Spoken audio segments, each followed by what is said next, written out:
नमस्कार, मैं हूं आशीष त्रिपाठी आपके साथ और यह है एमपी अब तक। भोपाल से इस वक्त की बड़ी खबर से करेंगे बुलेटिन की शुरुआत। खाद्य पदार्थ की फैक्ट्री सील किए जाने का मामला। दरअसल गंदगी के बीच खाने पीने की वस्तुओं को यहां बनाया जा रहा था। गोविंदपुरा इंडस्ट्रियल एरिया में यह फैक्ट्री स्थित है। बच्चों के खाने का सामान यह फैक्ट्री बनाती है और सोना फूड फैक्ट्री के नाम से यह कार्य कर रही थी और इस पर कार्रवाई करते हुए बड़ा एक्शन लिया गया। खाद्य पदार्थ फैक्ट्री को सील किया गया। भोपाल से इस वक्त की बड़ी खबर। ऐसे बच्चों के चिटपुटे आइटम्स बनाने वाली कंपनीज पर निगरानी करना बेहद जरूरी है और ऐसा ही एक मामला गोविंदपुरा इंडस्ट्रियल एरिया से सामने आया। जो बच्चों के छोटे मोटे जो आइटम्स जो बच्चे अमूमन लेकर खाना पसंद करते हैं, उसकी सिक्योरिटी, उसका सुरक्षित होना बेहद जरूरी है। कई बार बच्चे अभिभावकों की जानकारी के बाहर इस तरह के कचरी, पापड़, नमकीन, बिस्किट जैसे आइटम्स दुकान से खरीद कर खा लिया करते हैं। वो किन परिस्थितियों में बन रहा था, ये हाल देखिए। तस्वीरें आपकी टीवी स्क्रीन पर है। भोपाल से तस्वीरें सामने आई जहां सोना फूड फैक्ट्री को अब सील कर दिया गया। सोना फूड फैक्ट्री जहां पर गंदगी के बीच ही बच्चों के खाने के लिए जो सामान है वो बनाया जा रहा था। कोई मानक नहीं, साफ सफाई की कोई व्यवस्था नहीं। इसकी एक तस्वीर सामने आई। इस तस्वीर को देखकर आप अंदाजा लगा सकते हैं कि क्या स्थिति यहां पर रही। और ये जो खाने का आइटम बनाया जा रहा है, जो भी यहां पर बनता है, बिस्किट, चॉकलेट, टॉफी, कचरी, पापड़, जो भी ये बनाते हैं, बच्चे जिसे बड़े चाव से खाते हैं, उनके लिए ये कितना हार्मफुल है, ये इस पूरे मामले को लेकर कार्रवाई क्या की जा रही है, हमारी सहयोगी रंजना से हम बात करेंगे। रंजना हमारे साथ इस वक्त जुड़ चुके हैं। रंजना, क्या कार्रवाई की गई, किस तरह की शिकायत मिली थी, क्या है डिटेल्स?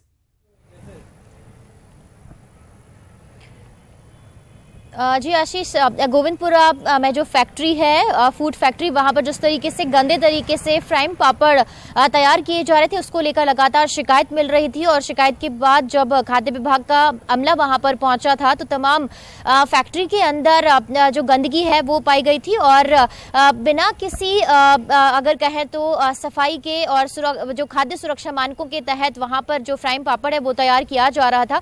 और इसी के तहत खाद्य विभाग ने चेकिंग के बाद ये सारी कार्रवाई की है। और जब वहां पर बड़ी संख्या में गंदगी वहां पर पड़ी हुई दिखाई दी फैक्ट्री के अंदर, और इसी गंदगी के बीच जब वहां पर पापड़ तैयार हो रहे थे तो पूरी फैक्ट्री को खाद्य विभाग ने सील किया है। लेकिन लगातार आशीष आपको बता दें कि खाद्य विभाग की जो कार्रवाई है वो अभी राजधानी भोपाल में लगातार चल रही है, क्योंकि इससे पहले भी अगर राजधानी भोपाल के अलग अलग रेस्टोरेंट की बात करें तो वहां पर भी खाने में गंदगी की शिकायत मिली थी। और इसके बाद लगातार खाद्य विभाग की जो टीम है वो जो चेकिंग है वो कर रही है। और इसके बाद जहां जहां पर इस तरह की शिकायतें खाद्य विभाग के पास पहुंच रही हैं, उन जगहों पर खाद्य विभाग की टीम पहुंच रही है। और उसके बाद चेकिंग के बाद जो कड़ी कार्रवाई है, जो एक्शन है, वो खाद्य विभाग की तरफ से लिया जा रहा है, जिसमें एक बड़ा कदम खाद्य विभाग का यही है कि फैक्ट्री को फिलहाल सील कर दिया गया है।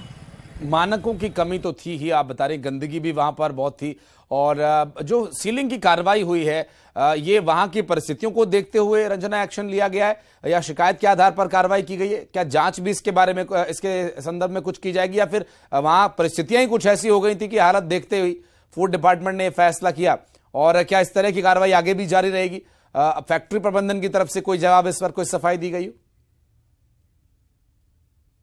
अपने आप में बहुत कुछ बोल रही है आशीष, क्योंकि वहां पर जिस तरीके से तस्वीरों में चारों तरफ गंदगी दिखाई दे रही है, जो जगह जगह पर पापड़ तैयार होने के साथ साथ जो गंदगी पसरी हुई है, उससे सारी चीज़ें पूरी तरह से स्पष्ट हो रही हैं कि खाद्य सुरक्षा मानकों का जो पालन है वो फैक्ट्री के अंदर नहीं किया गया था। और अगर इस तरीके से फूड पैकेट्स तैयार किए जाएंगे तो बहुत ज़्यादा हानिकारक होंगे, चाहे वो बच्चों के लिए बात कर ली जाए या फिर बड़ों के लिए बात कर ली जाए। और ये उन सभी फैक्ट्री मालिकों के लिए सबक भी अगर कहा जा सकता है, जो इस तरीके से गंदगी के बीच जो फूड पैकेट, फूड आइटम्स तैयार कर रहे हैं और आम लोगों के लिए परोस रहे हैं। तो ऐसे में अगर बिल्कुल, और खासकर बच्चे, रंजना, इसका बहुत बड़ा टारगेट होते हैं। बच्चों के लिए इस तरह से जो आइटम्स होते हैं लेकर दुकान से खाना, वो काफी उनके लिए एक उनकी रुचि का भी विषय होता है और बच्चों के स्वास्थ्य से इस पर बहुत ज्यादा खिलवाड़ हो जाता है। बहुत शुक्रिया आपका रंजना इस पूरी जानकारी के लिए। बढ़ते हैं आगे और ग्वालियर से एक और बड़ी खबर आपको बता दें। सीएम का घेराव करने वाली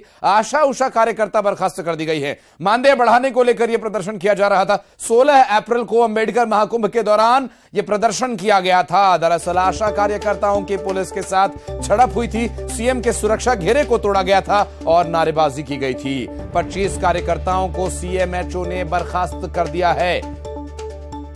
सीएम का घेराव करने वाली आशा उषा कार्यकर्ताओं को बर्खास्त किया। दरअसल सीएम सुरक्षा घेरे को तोड़कर ये घुस गए थे वहां पर, जो कि एक बेहद गंभीर मामला, और इसी के चलते इन पर कार्रवाई की गई है। और सीएम का सुरक्षा घेरा तोड़ना भारी पड़ गया। दरअसल अपनी मांगों को लेकर जो प्रदर्शन किया जा रहा था वो एक अलग विषय था, लेकिन इस पूरे मामले में सीएम के सुरक्षा घेरे को लेकर जो एक्शन लिया गया, जो कि सुरक्षा घेरा मुख्यमंत्री का तोड़ा गया था, जो कि सुरक्षा में बाधा डालने के चलते ये एक्शन लिया गया। ये लगभग 25 आशाएं हैं, इन पे कार्रवाई हुई थी, एफआईआर हुई है लोगों पे। उसके उपरांत डीएचएस के द्वारा इनका सेवा से कार्यमुक्त करने का निर्देश जारी हुए हैं। क्या मामला क्या था पूरा? ये माननीय मुख्यमंत्री के जो प्रोग्राम था 16 तारीख में, इसमें उनकी सुरक्षा की जो था सिक्योरिटी को, उसको ब्रीच किया था। इस चक्कर में पुलिस ने एफआईआर की थी, चक्का जाम किया था, फिर उसी संदर्भ में ये कार्रवाई की गई है।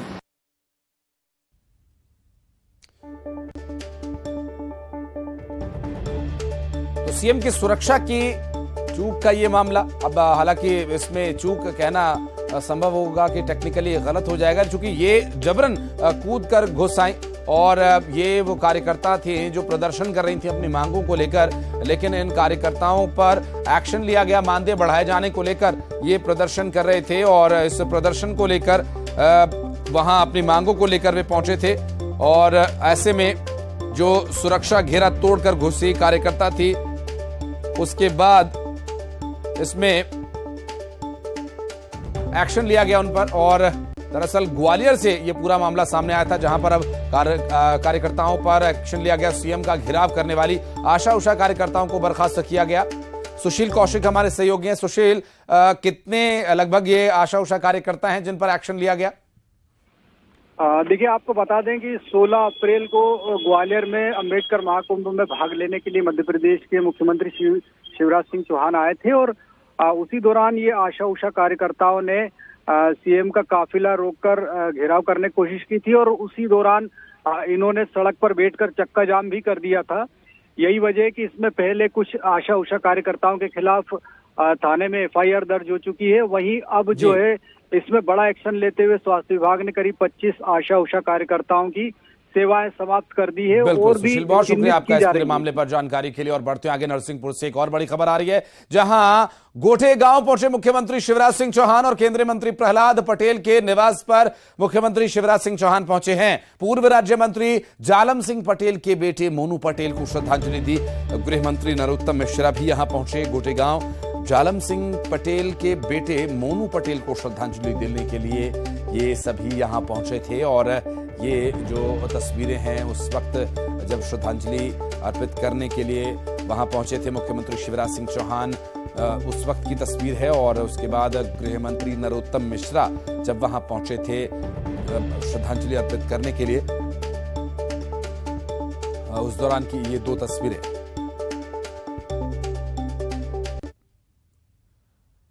और मध्य प्रदेश में चल रही डॉक्टर्स की हड़ताल पर मध्य प्रदेश हाईकोर्ट ने सख्त रुख अपनाया है। दरअसल एक याचिका की सुनवाई करते हुए मध्य प्रदेश हाईकोर्ट ने हड़ताल को अवैध करार दिया और डॉक्टर्स को तत्काल हड़ताल खत्म करने के लिए काम पर लौटने के लिए निर्देश दिए हैं। साथ ही हाईकोर्ट ने कहा कि बिना अनुमति, बिना परमिशन हड़ताल नहीं होनी चाहिए। ये याचिका जबलपुर के पूर्व पार्षद कुंवर इंद्रजीत पाल सिंह शेरू के द्वारा लगाई गई थी पीआईएल के तौर पर, और मुख्य न्यायाधीश रवि मलिमत और जस्टिस विशाल मिश्रा की युगल पीठ ने कहा कि डॉक्टर्स की हड़ताल से मरीजों को बहुत दिक्कत होती है, लिहाजा डॉक्टर आखिरी मरीज का भी इलाज सुनिश्चित करें। ऐसे में निर्देश कोर्ट की तरफ से आया। डॉक्टर्स की हड़ताल पर इसका असर होगा। हालांकि डॉक्टर्स से हमने बात करने की कोशिश की, उस वक्त तक डॉक्टर्स का यह कहना था कि अभी हमें कोर्ट की तरफ से कोई निर्देश, कोई ऐसा आदेश नहीं मिला है। बहरहाल कैसे और किस तरह से डॉक्टर्स तक ये जानकारी पहुंचेगी, क्या कल ये हड़ताल जारी रहेगी, ये सवाल।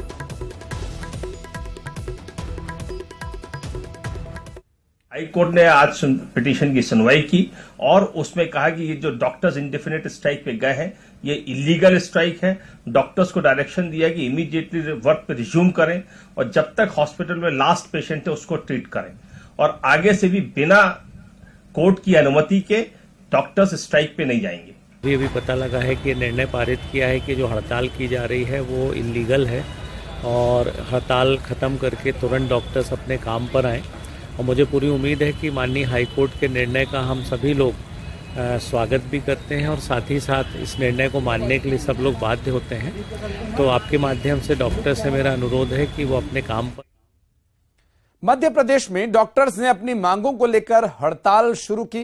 प्रदेश के करीब 15,000 डॉक्टर्स अनिश्चितकालीन हड़ताल पर हैं। इसमें मेडिकल कॉलेज, सभी सरकारी अस्पतालों के डॉक्टर्स शामिल हैं और इस हड़ताल की वजह से मरीजों को परेशानी उठानी पड़ रही है।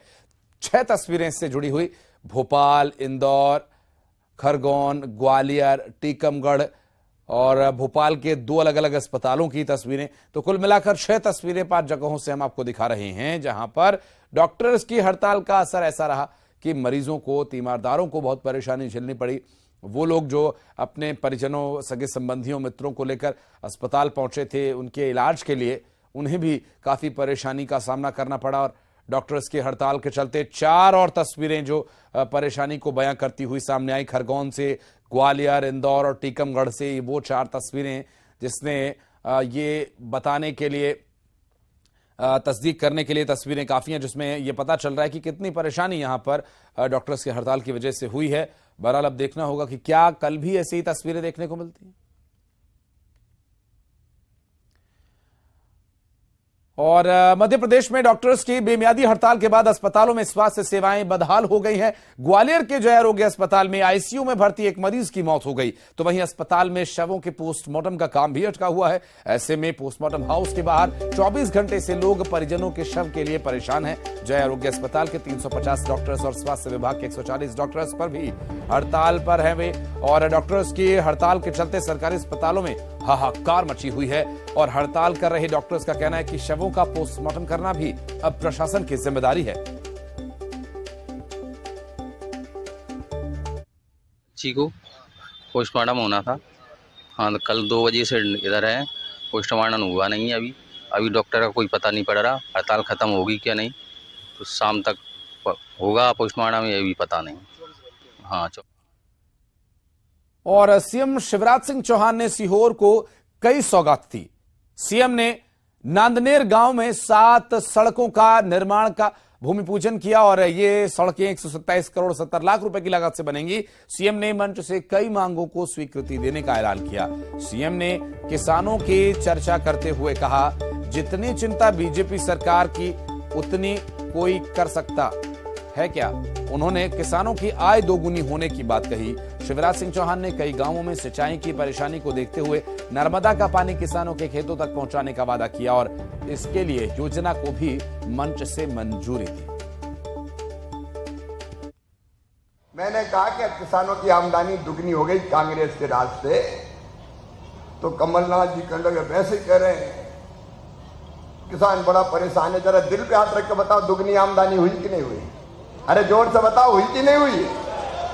भगवान की कृपा रहे, भन्ना मूंगा खरीद लूंगा, सब काहे को चिंता करते हैं। और पाइप में बिछा के नर्मदा मैया से कहेंगे चल चली मैया खेत में चलो, तो खेत में रख लेंगे।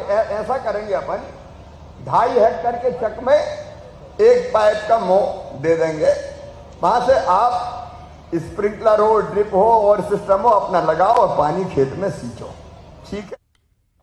और कर्नाटक में कांग्रेस के घोषणा पत्र को लेकर मध्य प्रदेश में सियासत गर्मा गई है।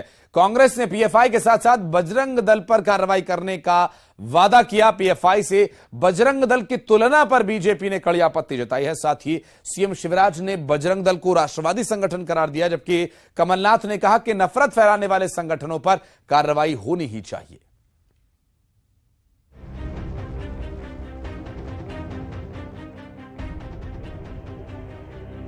कर्नाटक विधानसभा चुनावों में कांग्रेस का घोषणा पत्र विवादों में आ गया। कांग्रेस ने अपने मैनिफेस्टो में पीएफआई के साथ ही बजरंग दल पर कार्रवाई करने का वादा किया है।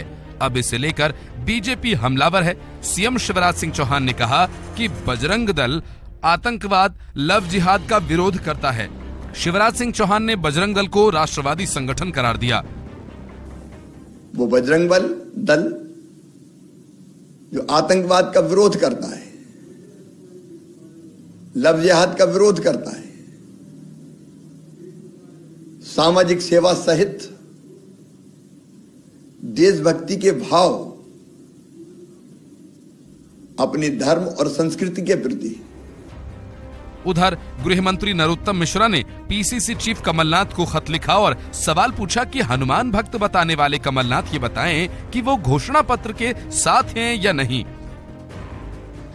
अब कमलनाथ जी बताइए कि आप इनके साथ हैं या नहीं है। कांग्रेस ने जो घोषणा पत्र जारी किया है उसमें अपनी स्थिति को आप स्पष्ट करो।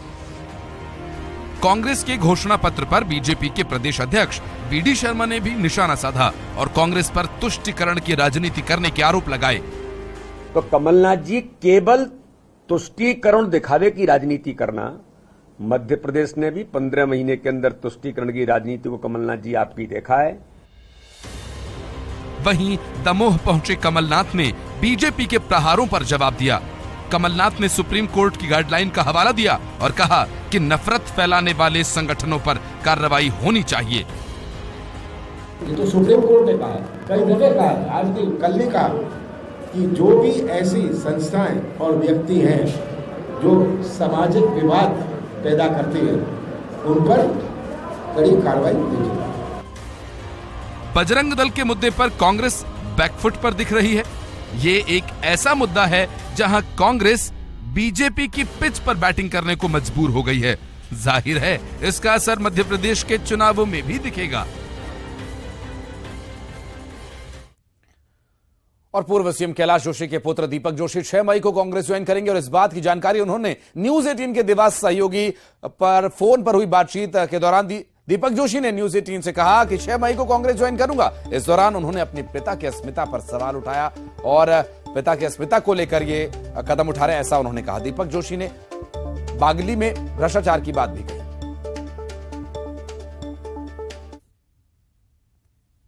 के लिए क्या आपने हाँ कह दी कि अभी कब जाना है? हाँ तय ना, 6 तारीख जाएंगे ना। तय 6 तारीख को। तो क्या हुआ था, कुछ विषय आप मुझे थोड़ा बताएंगे उसमें? क्या विषय तो सब हो गया, आप क्या विषय बताना? नहीं आप नहीं ऐसी बता देगा।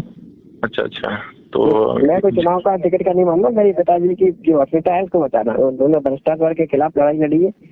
बागली क्षेत्र में भयानक भ्रष्टाचार हुआ, हटवे क्षेत्र में भ्रष्टाचार हुआ। बिल्कुल।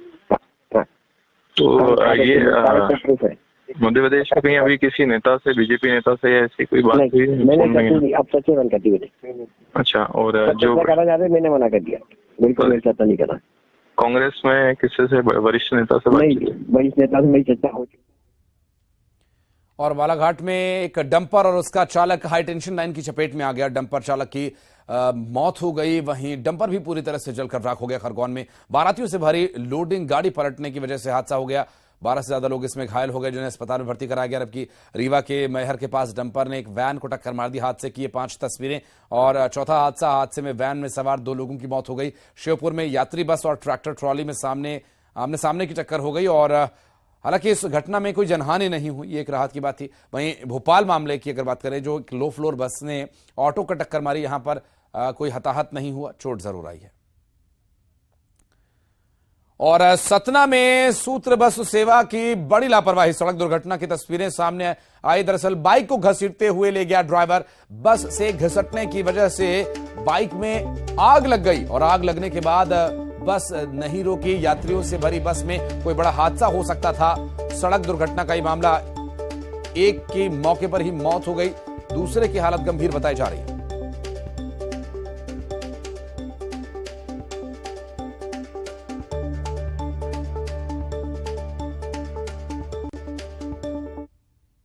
और अब खबरें 25 सेकंड्स में। देवास में वैवाहिक बंधन में बंधे 501 जोड़े, कार्यक्रम में वर्चुअली शामिल हुए सीएम शिवराज। खजुराहो में बनेगा world class railway station, 300 crore की लागत से बनेगा world class railway station.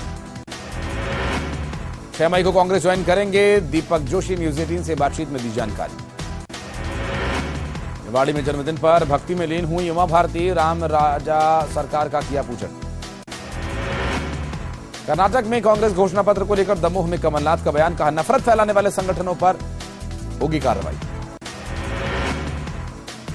Shri Ramchandra पथ गमन न्यास का होगा गठन, राम पथ गमन मार्ग के विकास कार्यों की होगी निगरानी। राजधानी भोपाल में पॉलिथीन में इंसानी हड्डियां मिलने से सनसनी, पुलिस को सूचना दी गई, पुलिस ने जब्त की हड्डियां।